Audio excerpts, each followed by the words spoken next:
We're just going to one of the blocks. We've got a vulnerable tenant that lives there. The NHS have been trying to contact the tenant, and they contacted our trace and track team. Hasnett's a housing officer here on the White City estate in Shepherd's Bush, and he's spending a lot of time now tracing people with COVID.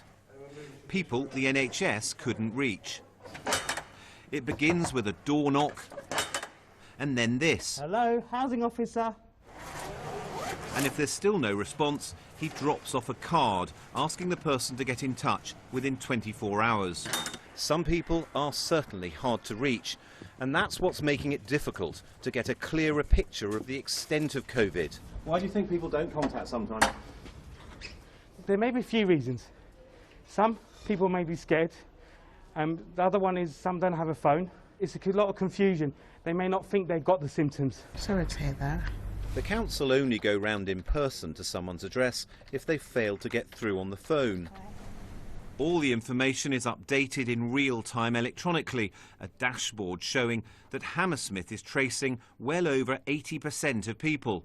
Compare that to figures hovering around 60% for the central track and trace system.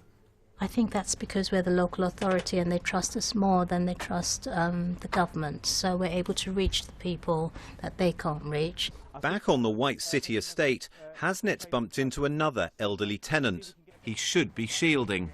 He has received a letter to stay home, but because he's on his own, he hasn't got no family here, he struggles. The extent of this local intelligence, relationships long established, is why the council thinks it should have an even bigger role now. The government needs to think differently. It's thought about big companies costing a lot of money, doing big, and we now know, not very successful things. And it now needs to take the system, take the funding and the investment and put it in local authorities. Estates like this across London are gearing up for a prolonged second wave, which will stretch resources to the limit. Tim Donovan, BBC London.